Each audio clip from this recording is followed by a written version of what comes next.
So the next project that I'm working on is this 24-inch tall. It's gonna be kind of a destroyed, almost like a tank hit it at some point, or some type of weapon that was able to blow out half the side of the building. And then I want it to be that situation where it just stood, this stood for many years, so it's also kind of decaying and it's dilapidated. So that's kind of the idea behind it. So it's gonna have those two levels, so kind of a rooftop in that second floor. Just finished doing a little bit of texturing, so wanted to leave a couple of the white spots of the glue, or just so you can kind of see how I do it. Basically, the first thing I do is I use that brick, and with that brick I'm able to texture the ground level or the foam, versus over here that is not textured, and then you can see kind of the difference. So on top of that texture, using that little piece of brick that I use, I also use different things. Scraps of foam board is usually one of the things I use. In this case, bigger scraps, so that you can kind of see the brick that came off of this building. And so I also use, I think it's like I think it's an aquarium type, I believe. Maybe not. You know what? No, I'm lying, because I bought this at Michael's. So I bought it at an art store. So I'm not sure. I don't remember what department. But so it's basically sand, but a little bit chunkier. So what I lay down the glue, put a whole bunch of that, let it dry, and then take off the excess, and that kind of forms my my texture. Now, what I always try to do is this floor here is going to be a scrapbook piece of paper, that those scrapbook backgrounds or whatever. So that's going to have that look. And once I lay that down, then I'll be able to kind of put some more kind of texture on it. And then those walls are going to have some, air quotes, wallpaper, which again is some of that, those pieces of scrapbooking. So what I was saying is, so I try to leave as much flat ground as possible, because again, to me, man, this is, although it's a piece of art, and so forth, it's also something that you kind of display your action figures on, you know what I mean? So I want to make sure that you're able to stand them up and pose them and kind of do a setup. So I try not to, I left the whole front of this pretty flat.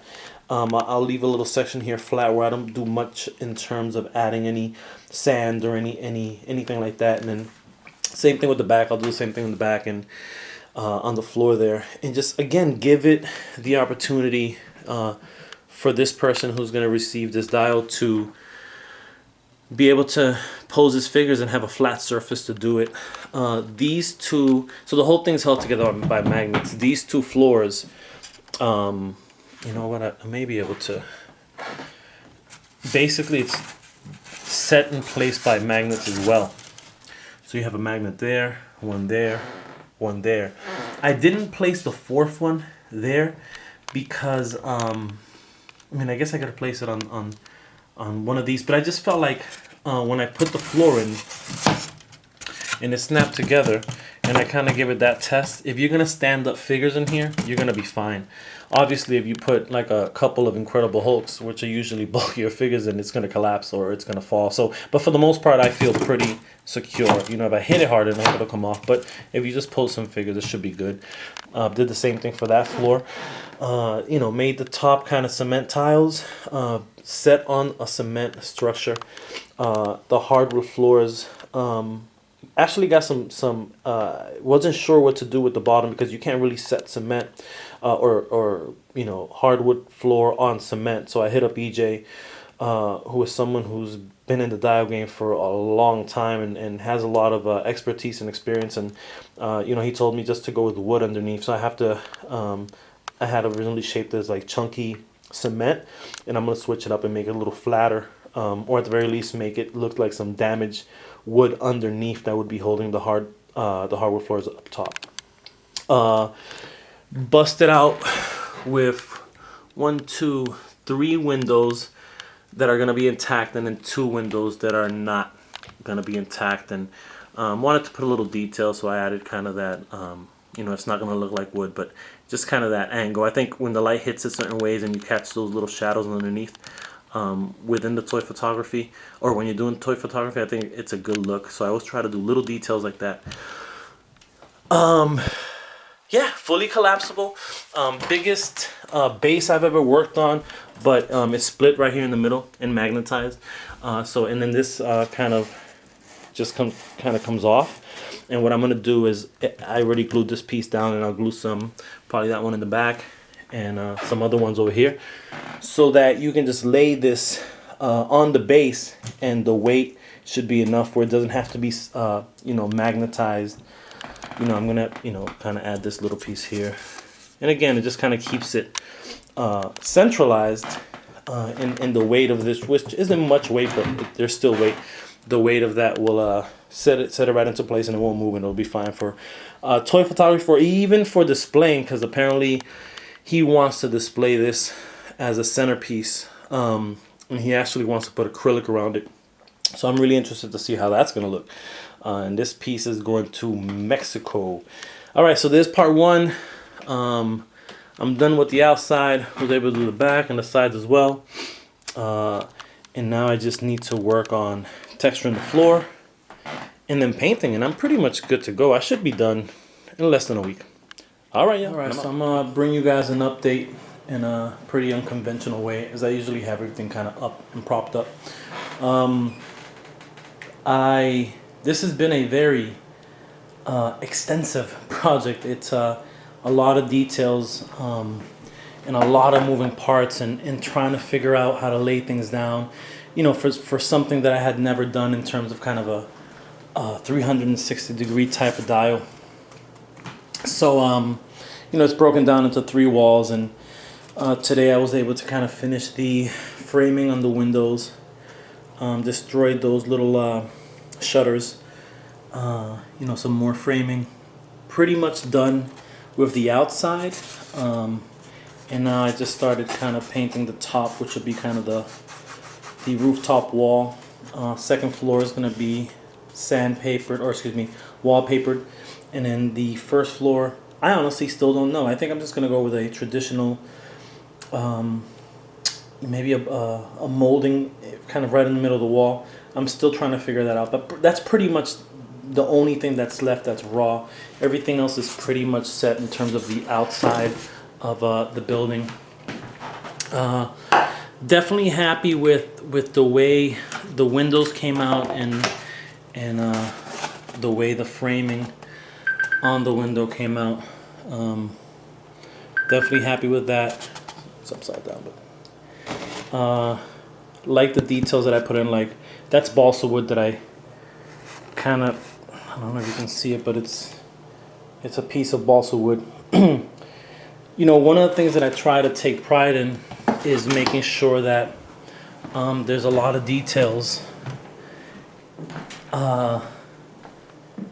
Details that kind of make sense. Details that not necessarily make sense. That's the wrong wording, but details that are solid. You know, that isn't flimsy. Solid pieces. You know, here's the floor. I'm pretty much done with the floor, with the ground level. So the building got destroyed on the side, and that's all the you know, pieces. So these are, you know, all permanently glued down. Again, this is gonna split into, this is basically a 2x2 piece of the installation foam board, kind of the 2x2 that a lot of people buy. And like I've said in the past, I like to buy as they're usually not warped. This is the floor. I'm real happy with the way the floor came out. Actually, one of the things that I wasn't sure about, and I actually hit up EJ, because EJ is really good at dial making and understanding the construction of them. So, you know, originally I was gonna paint underneath the hardwood. It was just gonna be cement, but I just thought to myself, man, I'm pretty sure that hardwood doesn't lay on cement. I hit him up, and he confirmed it, and so he said, you know, why don't you create something that kind of creates an illusion. So that's what I did, you know, an illusion of wood being underneath. So that's what I did. I didn't go all the way through and cut it, because then it would just not have been strong enough. So I did want to leave a certain layer, but was able to kind of do that. So when you look at it at that angle, it's going to look pretty accurate. Did the top floor, you know, as I've said before, I'm always trying to improve on my cracks, and I'm real happy with the way these cracks came out. And you know, kind of did kind of the same technique. The easier part with this one was that you can have cement on cement. So this was just cement, you know, blocks on a cement floor. So yeah, that's basically where I'm at. I am about, man, I want to say at this point, 80% done. 80% done. I still need to do a couple details and airbrushing and do that bottom floor and so forth. But so far, I'm happy with the progress. I just wanted to share with you guys an update.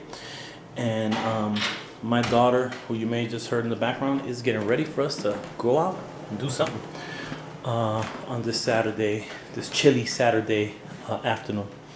All right, y'all, and I'm up. All right, so let's get into this, the finished product. Actually, it's the second time I'm recording this segment, because after I rarely rewatch videos.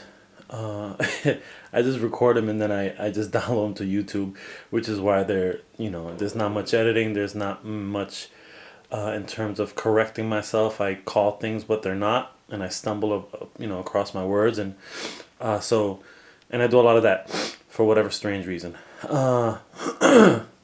So I wanted to re-record this just because I felt the last video I wasn't very specific on the construction or the kind of how I got to where I got to. And so I watched the previous videos to this segment, the previous segments, and there was a little bit of info, but there wasn't as much as I wanted to give. So I said, you know what, let me re-record the last segment so I can be more specific with measurements or the size that I used for windows, doors, how I went about it specifically. So I think with this segment, I'm going to be more specific with the thinking behind why it looks the way it looks and it came out the way it came out. What was my motivation or my vision and how I went about it. So I'll backtrack a little bit. And so as you guys have seen in the prior segments,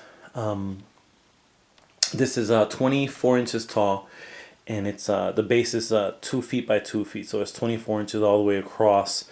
And so the idea was that this side of the building, which, would have extended more here, was either hit by a missile from a tank or something of that sort.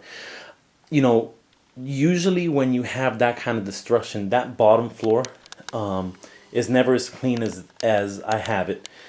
And neither is the second floor, and there should be some debris on the third floor.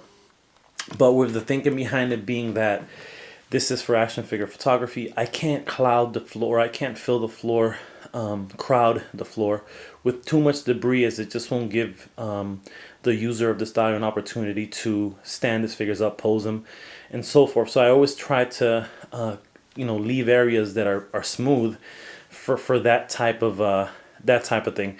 Obviously, if he gets this dial and he can just go outside and grab a handful of dirt, really, and just kind of throw it on the floor, and it'll look just fine. It'll come off. You can just, wipe it, or not wipe it off, but just flip over the dial, and when you take it apart, you can just dump the dirt outside or what have you. So there are ways to be creative with it. Everything you see here is permanently glued on. So first I want to do is real quick and just kind of go around the dial. The lighting on this side isn't that great, as I am limited with lights, but on this side you can see how it came out.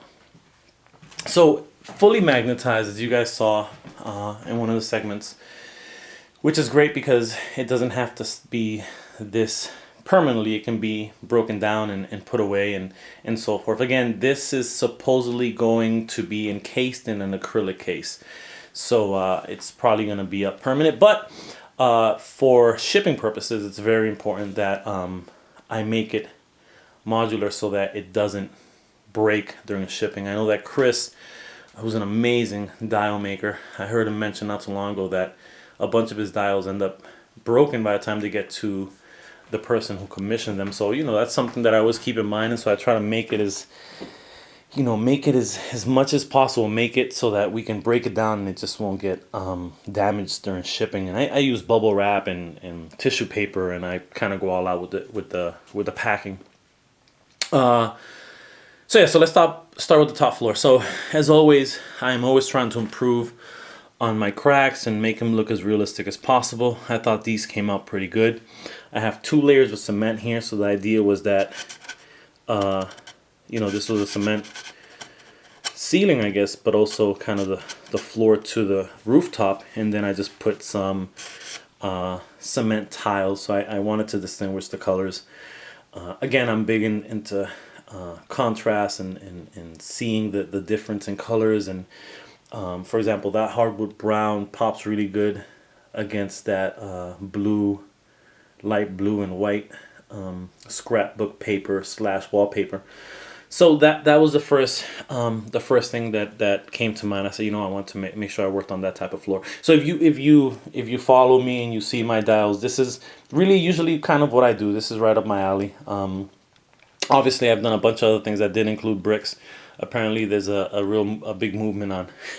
I'm not messing with bricks, but you know, whatever. That's my thing. I like bricks, and as I've explained before, man, I grew up in the city. Man, I grew up where I used to love walking down alleyways, and as a graffiti artist, that I felt right at home there, because you know, I'd be tagging up on doors and dumpsters, and so bricks is something that just was a natural thing for me. And I also think that when you have the cement and the brick, it's a great contrast in colors. You know, you have the dark red versus the lighter gray. So I always think it kind of works out. All right, so let's get into it a little bit more. So what I did is I had some shutters left over that I had bought from Jack. He's over he's in California, but he's in the Dial Structure group, and I actually bought a bunch of them that came with windows a long time ago, and they were just kind of laying around. So I said, you know what, this would be a good opportunity to use these. And so I used them. I had enough to use all the way around. The ones on the window on the other side were a little bit larger than the other ones, but they look fine. And most of the you know, the highlight of this die was really this side of it, not necessarily the back side. So it blended in well. So what I did is, and I had a little photo shoot last night, and I left Daredevil and Bullseye there just for scale. And let me try to turn the light around a little bit. So what I did here, for example, the windows, my idea was that when the missile hit the side of the building, it blew out the window. So I wanted to leave the borders. So what I did is, these are skinny sticks. So, and I had to measure them and cut them so they fit into here. And usually the way I'm cutting mini or skinny sticks these days is using a small hacksaw, and it works really well. So I wanted to keep that border, and I painted that the same color. This was kind of a pale green, or I think that's what it was called, something like that. This is also balsa wood, painted in gray. And again, the idea being that I love angles, and as you can see, the shadow that it would cast here in the corner definitely gives it another feel. It kind of pops a little bit, in my opinion. So definitely wanted to do that and just give a little more details to the window, and just kind of put that top part out so the cement's matching that cement. You know, symmetry is another big thing for me in my art. So I'm always trying to make sure that things are matching across from each other, top to bottom. So that was kind of how I went about with the window. So this is balsa wood, this is skinny sticks, and this is just prefab. I didn't create this. This is how they're sold at Hobby Lobby and Michael's and AC Moore here in my state. And then for there goes the devil. For the second floor, you know, I love working on hardwood floors, just because I think it's a real good look. And I think not only is it a real good look, but I think normally when people see the hardwood floor and they see that it was created on insulation foam board, I think it really is a wow factor. It's like, damn, that's crazy. So in this case, you know, wanted to make a hardwood floor, as I've explained before. Originally was gonna sit on cement, but switched it up, and now it's sitting on wood. And I also gave it that illusion that it's kind of those wood beams, I guess, that sit underneath hardwood floors.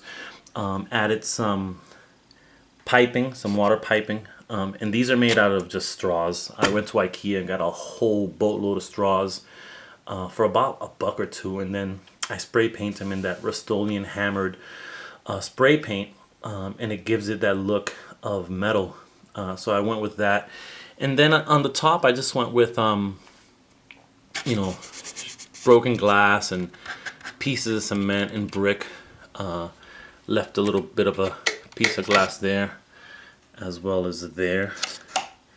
Little details that a lot of times won't come up in pictures necessarily, but are real eye candy to, you know, to the eye or whatever. So so that was the second floor, and then what I did is up top, I just kind of created the cracks to, you know, not be as prevalent as the ones up top. This little hole that you see back there, another reason I created that is because I think it's a good lighting source. You can put a light here to shine down, and it'll give it another feel. So that was the second floor. Oh, and also in terms of the cracks, just took a marker. I've used this technique before with the crack house style.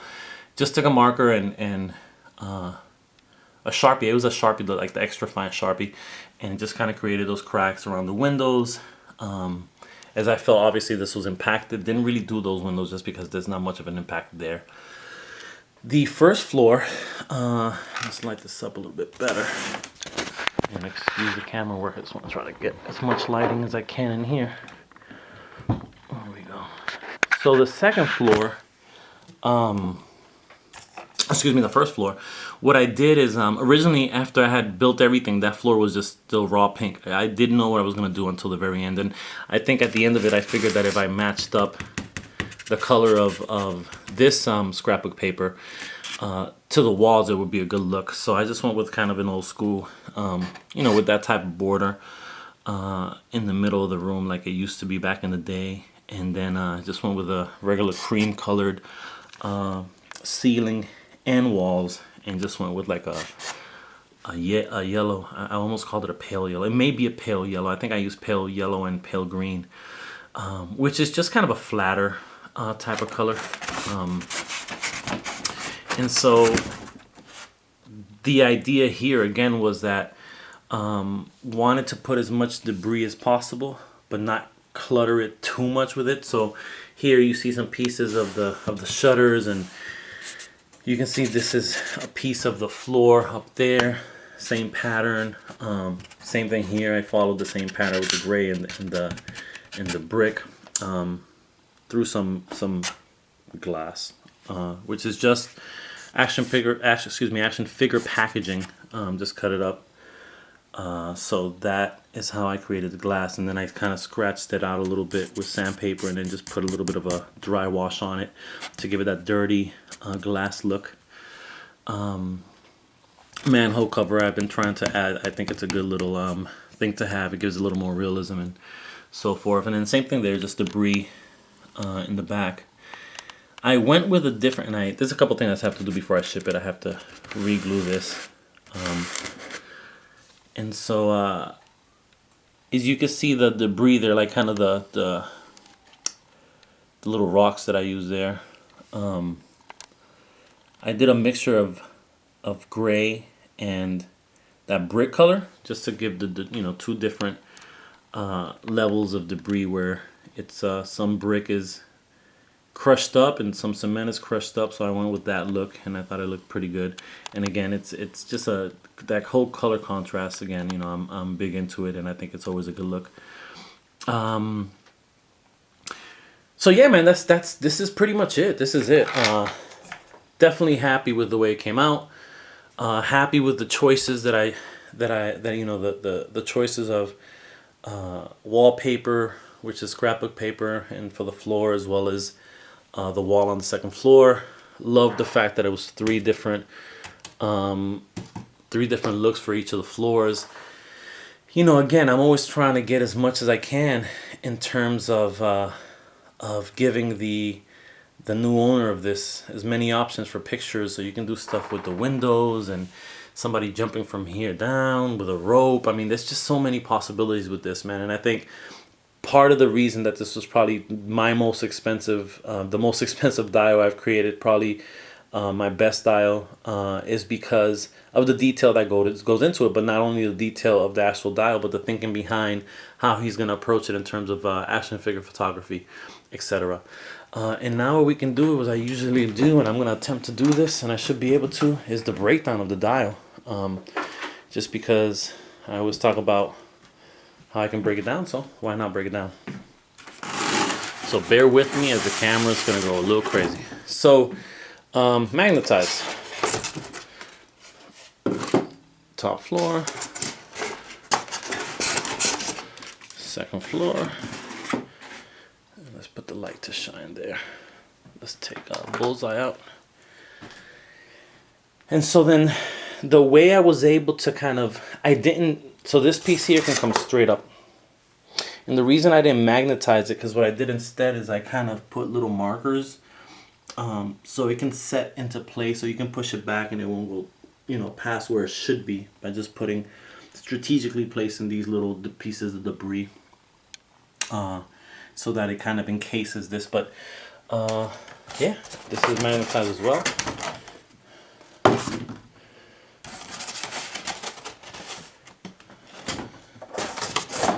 Then you just have the base, and then the base also breaks down.